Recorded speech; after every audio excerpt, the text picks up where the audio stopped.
What a pleasure to be with you today and to be part in this conversation with my friend, Dr. Andrew BERN.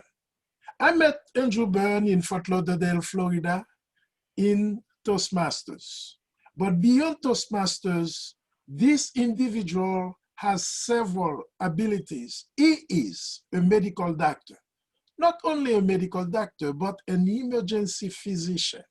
He is also a photographer, and he will tell us more about who he is and what he does. But today, our conversation is about his emergency physician expertise, because I want to understand the vaccination process, and as well, I hope you too, regarding COVID-19. And this is a pleasure for me. It might be a privilege for you to introduce you to my friend, Dr. Andrew BERN. Andy, we call him Andy. How are you doing today? I'm doing fine, Roosevelt. How are you doing? And thank you for this opportunity. I am fantastic. So glad to have you. First, we go exactly off the cuff. What about this vaccine, Dr. BERN? A lot of the information has been generally available to the public. I had the privilege of attending a conference at our professional meeting in October where Dr. Anthony Fauci was a keynote speaker. And he presented a lot of information, cutting edge information that he was involved with the NIH. And that's the basis of some of the answers to the questions that you've raised before we went on screen. What do we have to understand? First of all, I understand there are several companies, and let's start with the companies first. I heard AstraZeneca, I heard Moderna, I heard Pfizer. You know more than I do. Can you explicit on that? Let me share this screen and see if we can do that. I need to be given the ability to share screens. So I need to be co-host or host to the meeting. Okay, let me make sure that you can do that. Let's see. Yes, you can.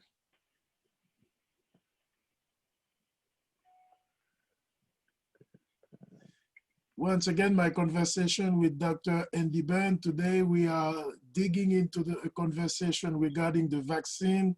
And my last question was about the different companies that we have out there. Go ahead, Dr. BERN. Okay, there are basically 6 companies that are involved in trial, but all the platforms that we're working with are one of 3 platforms. And those platforms are... Are you sharing with us the right screen? There we go. Go ahead. There we go. As we can see from this slide, there are 6 different companies working off of 3 different platforms. And these platforms are what's called the nucleic acid approach.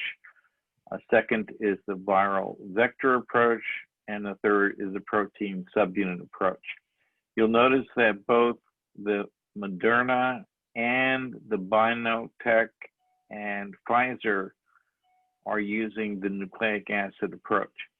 And what that tells us is that unlike previous vaccinations where they would take a virus or a pathogen and either make it a live or attenuated killed virus and then allow your immune system to react to that protein, they have actually gone in to the coronavirus genome and identified what's known as a protein spike, something that's critical to the virus and its replication and appears on all the viruses. By focusing in on this nucleic acid protein spike, the vaccination allows the body to respond to that protein, treat it as an infecting invader, and make an immune response to that, which provides the immunity that you're looking for against the virus. The studies so far show that with the vaccination, there is a protection from getting some of the most severe effects of the coronavirus. And when I say the most severe effects, we're talking about the neurologic effects leading to, including stroke, cardiac arrhythmias, cardiac effects, kidney effects, and many, many others that have been identified as part of an immune response of the body to the virus. What we don't know at this point in time is whether a person that has the vaccination will still get the virus and be contagious for others. The way this whole platform was developed was the scientists were looking at these different approaches. The government spent billions of dollars saying, we're going to place a bet on these 6 companies, and we're going to give them enough money to start mass producing these vaccines before we had any results from the studies. And when the studies were completed, and in the case of the Pfizer and the case of the Moderna, we're talking about between 94 to 95% and above effectiveness, which is wonderful. But we didn't know this before the results of the phase 1, 2, 3 trials were completed. We put the bet on these companies and these platforms and spend billions of dollars having them ramp up and produce the vaccine, not knowing whether they were going to have any effect whatsoever. Now that we have the results, we know that both the Pfizer and the Moderna, which are using the nucleic acid approach platform, is effective. It seems to be working with a high safety component. People don't have to worry about taking the vaccination. And now it's a matter of time to get it into everyone's arm. That now, process. let me ask one question just for me to understand. I understand, as you mentioned, there are several platforms and each company is working on a different platform. If Two of the companies if the virus is the same, why should we have 3 different ones? It's the way you approach your problem. As any problem in life, there's more than one way, as the cliche goes, there's more than one way to skin the cat. Sorry for those cat lovers out there, but that's what the expression says. This is the same way.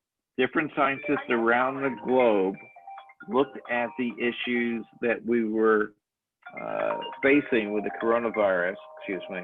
My conversation today with Dr. Andy BERN, we are talking about the vaccine, COVID-19 vaccine. I'm sorry. And what we had today as a conversation is that so far we have 3 main platforms who were digging into understanding it. For those who just get this conversation, in a nutshell, what we need to understand from those several companies and what is the vaccine that we have out there. And you say that the goal of this vaccine is to protect us from the most killing symptoms that we may have from one or another. We're talking about the nucleic acid, the viral vector, and the protein submit. Now we know this is Pfizer, which is out there. Will you take this vaccine yourself? Absolutely. Why? Because if we look at people that, let's start back with how the virus is transmitted. We know that the virus is a respiratory virus. It's transmitted by droplets. This means that if you're within 6 feet of another human being that has the virus, they can transmit it to you unless you're wearing a mask and unless the individual that has it wears a mask. What we also know is that 6-foot rule changes depending upon the kind of interaction. For example, coughing adds energy behind those droplets and can move it further. But things like singing, if you're going to Christmas Mass and you're singing without a mask, those droplets can now go 18 feet. So it's not just 6 feet. It depends upon what's going on, the energy in terms of outflow of air from the individual. Coughing, singing, shouting, yelling, all makes the droplets have more energy behind it, and they can go much, much further. So Dr. Byrne, you are adding something that I didn't pay attention to. Usually when I go to mass, I see people who had the mask, they pull it down when they are reading and when they are singing. And now you say that those activities can be like a vector, can be like a launch pad, to project that droplets farther than could have if this is just breathing. Exactly. It's sort of like putting rocket engines behind the pathogen and letting it go much, much further than if you were just speaking in a normal voice in front of somebody else. And you were telling me why you will take the vaccine. This is because of the opportunities that droplets can go farther than we have thought. No, let me go back. This is Go a ahead. very important point for the audience to understand. When you get the virus, your body reacts to that virus as it does to any virus that it experiences with an immune response.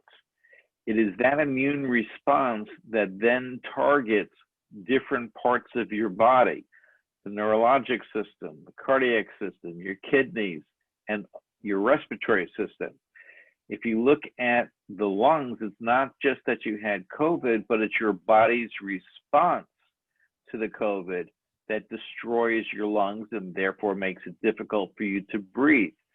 The fact that people with COVID lose their sense of taste and smell is because of the body's response as it is affecting the nerves that affect taste and smell.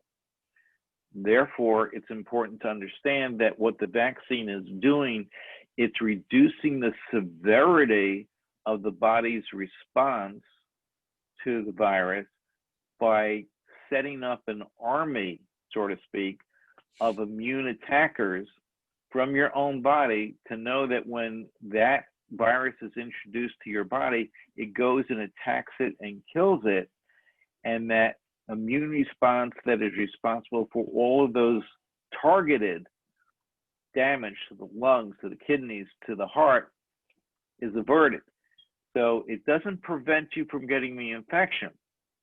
What the vaccine seems to be able to do is avert the most serious side effects from that interaction. And the words therefore, that you use, you wind up having a milder case, not requiring intubation, not requiring hospitalization. mm-hmm. We do not know at this point in time whether you are also infectious.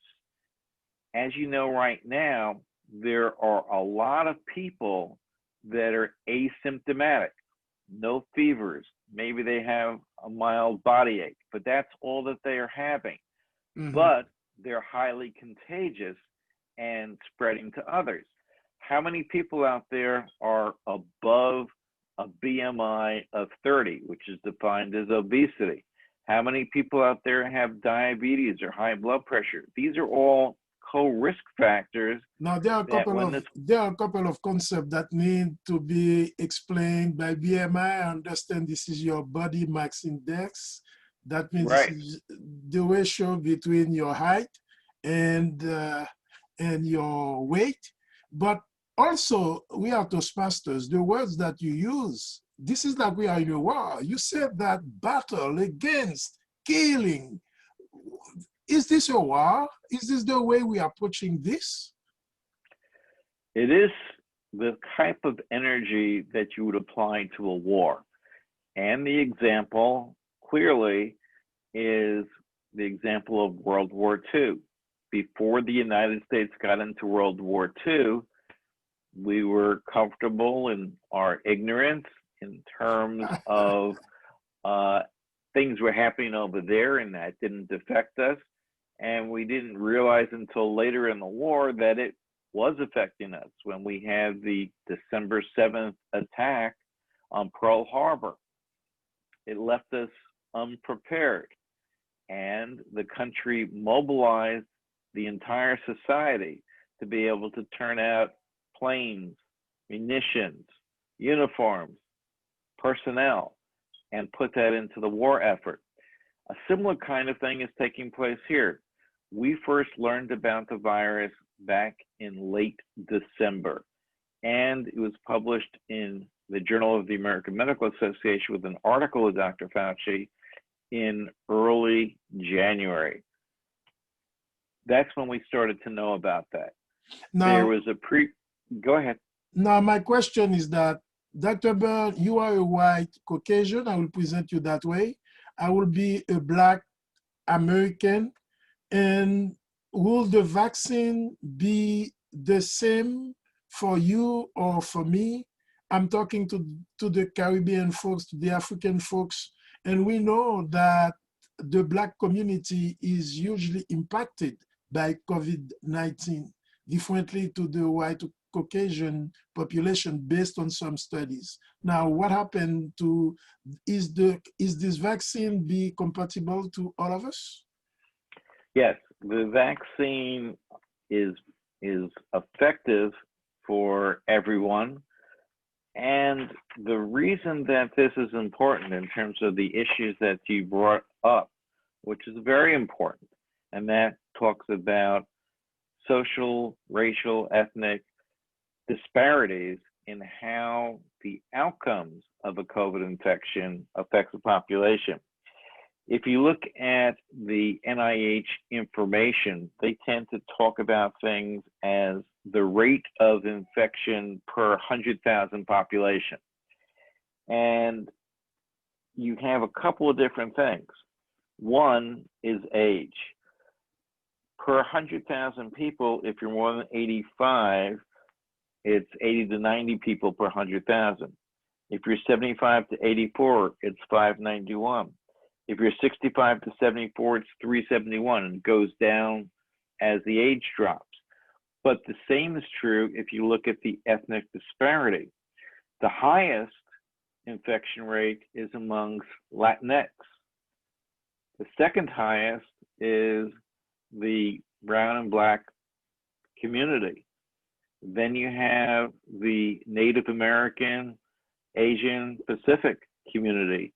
And then all the way down is the Caucasian community.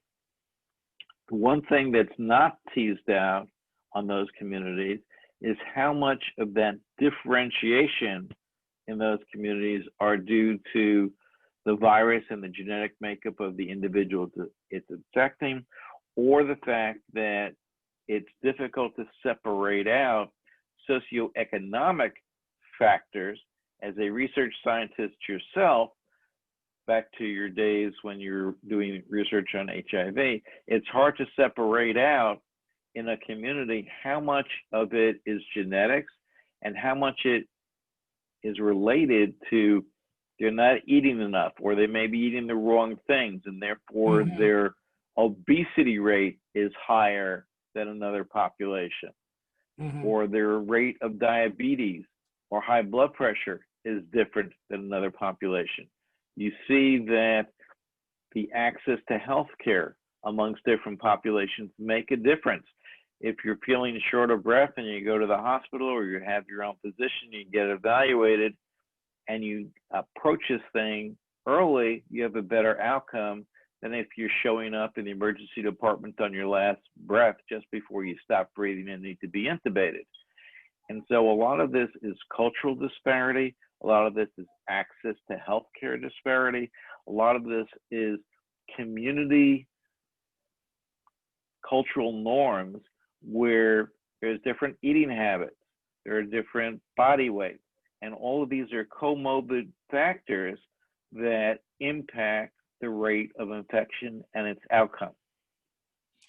My conversation today is with Dr. Andrew Byrne. We talked about the vaccine, COVID-19 vaccine, and we talked about the different platforms. And also, he told us that, yes, I will take this vaccine, said Dr. Byrne.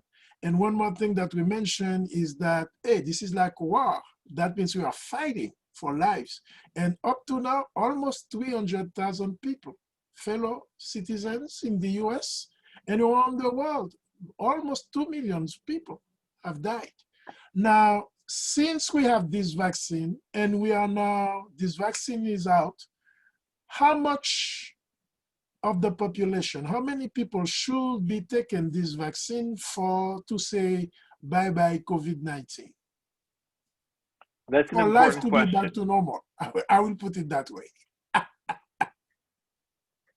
Life will not be back to normal before the end of 2021, 2022. And that's because surveys have shown that there is still a significant population that is saying, I don't want to take a vaccination, I'm afraid. When you look at the fact that herd immunity is a concept that says that when you have a pathogen, a virus out in the community, that it does not have widespread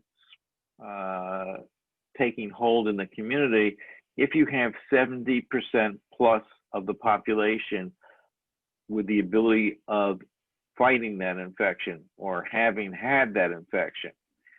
If you have 30, 40% of the population saying, I'm not going to take it, then you're creating a reservoir of individuals that are going to get the disease, that will be spreaders of the disease and make it harder to eliminate it.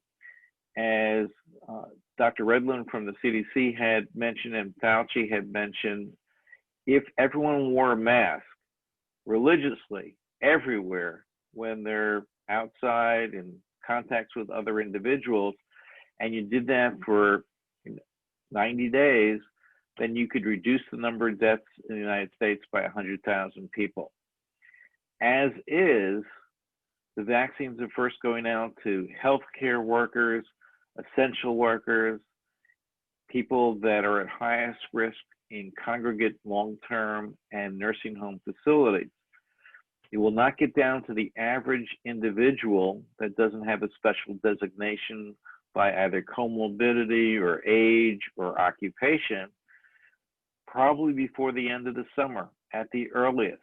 Wow. And if we have these large pockets of individuals that are not taking it, it means that the infection will be in the community and can infect you. So this is very important to have all the community activists mobilize their community, educate them, just like you're doing with this presentation, that just because the vaccine is out, it doesn't mean that we can go back to the old ways. No, it will be 6-8 months before enough people are vaccinated to make a dent on this. And until then, we should treat it as if everybody that we're in contact with has a disease, will infect you, and you will infect your family and those that you love. But I would like to have your thoughts on this. We also understand any medicine, any medication, and any vaccine has side effects. Do you agree with that? And if yes, what are the side effects? Even if we don't know yet, but I'm pretty sure that the scientific community has maybe part in their studies has predicted what could be side effects. Will it be once and for all? Will it be impacted the Latinx, Black, Brown community the very same way? It will be impacted the Caucasian or Black American community in different parts of the world. My question is about side effects of this COVID-19 vaccine. Dr. Andrew BERN. It's an important question. And as Rachel Maddow is fond of saying, stay tuned to this space to find out. We have had the phase 1, phase 2, phase 3 trials, which we're talking about 40 to 60,000 people in the trial. What they found is that where there were reactions, it was mild. People got achy. People had some soreness around their arm where the injection site was.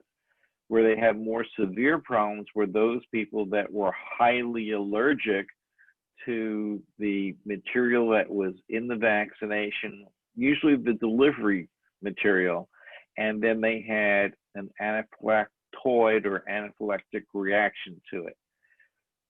it's not like taking a live virus vaccination, where if you take a live virus vaccination, you can get the virus because it's live.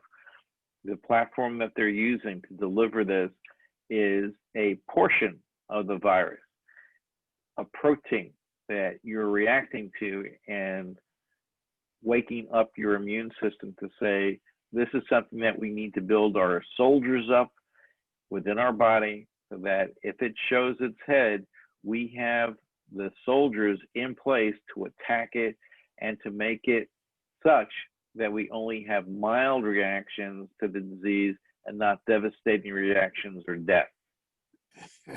I'm smiling because I know you are a medical doctor, but I enjoy the concepts and the terms that you are using. We have the soldiers, we have the army against the invaders. It's amazing. But one thing that I will conclude our conversation with Dr. BERN is to ask you, we've seen that COVID-19 is just the sickness coming from coronavirus. First, you got the virus. That does not mean that you have COVID-19. This is the same thing with HIV/AIDS. You can contract the virus, but AIDS is the symptoms that you'll be having. That is clear.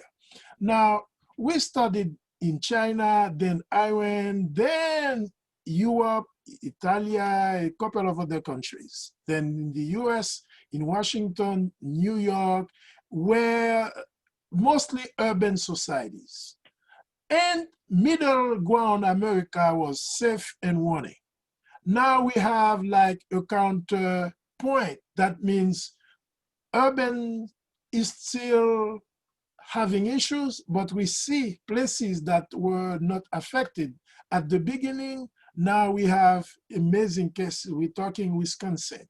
And I have a couple of countries in the Caribbean, including my own country, Haiti, where the population is immense, but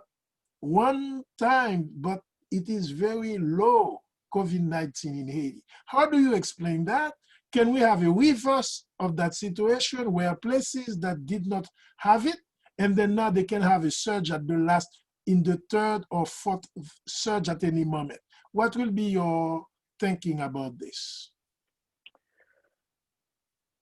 We are in a different place than we were in 1918 when you had the last major pandemic. And the difference is that we are a very portable population. We travel, we take planes, and we can be anywhere in the world with planes and boats and other kinds of methods of transportation.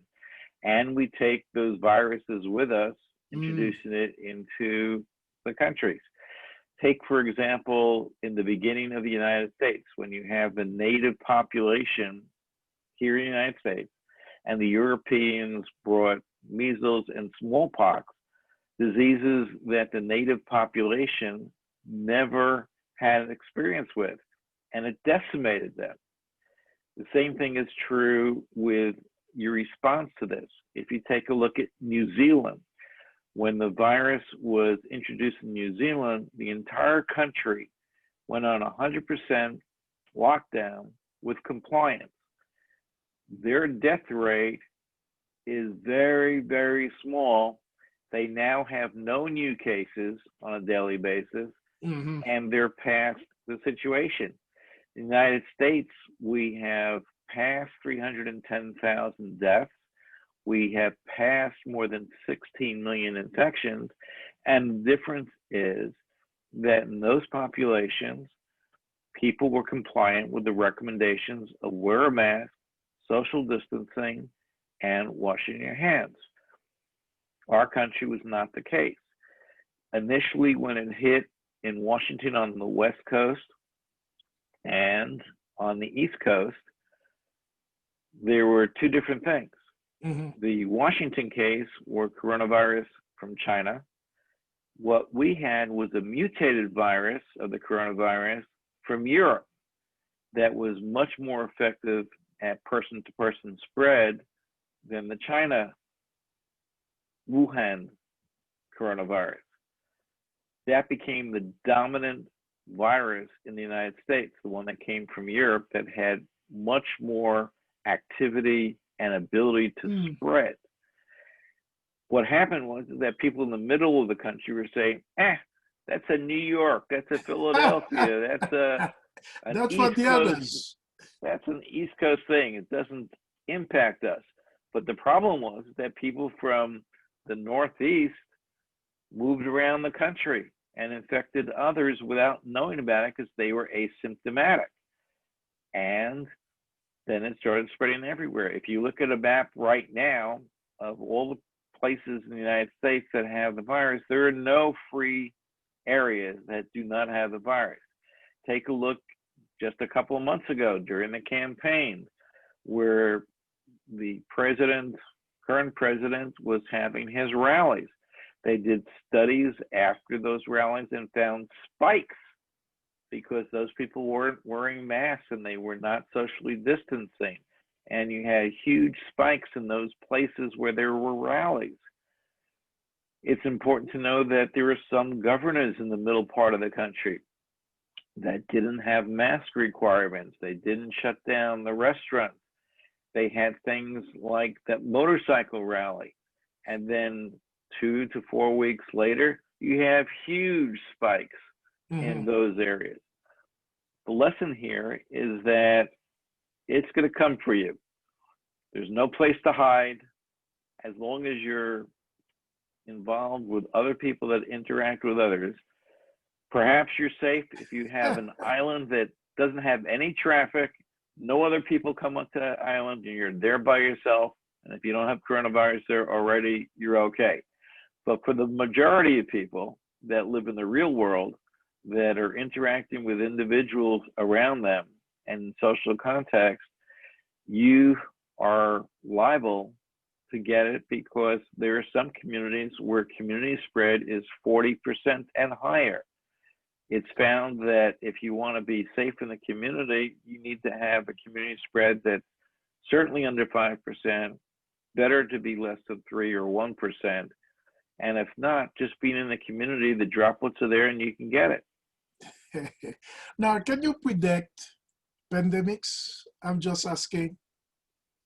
Science launches rockets to the moon. We have remedies for lots of things. Now, can we have our telescope and predict those pandemics 100 years in advance or a couple of years in advance? The reason the coronavirus is listed as a novel virus, that terminology means it's brand new. No one's seen it before. And where did it come from? It came from bats.